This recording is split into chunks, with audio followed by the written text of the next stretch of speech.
Morning guys, ito na yung ating linagang paa ng manok.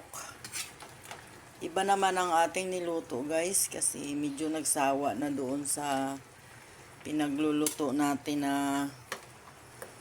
mga ibang version na luto.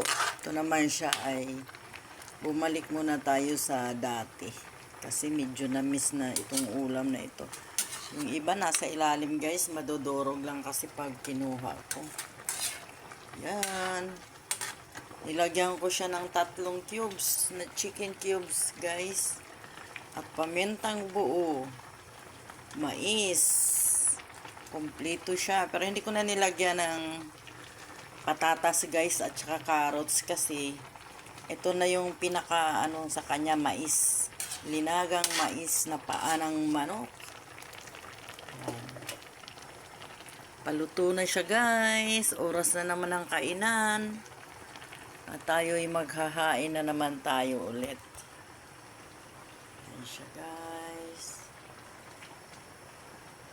Nakakatakam na naman siya. Thank you for watching guys. For today's video na naman.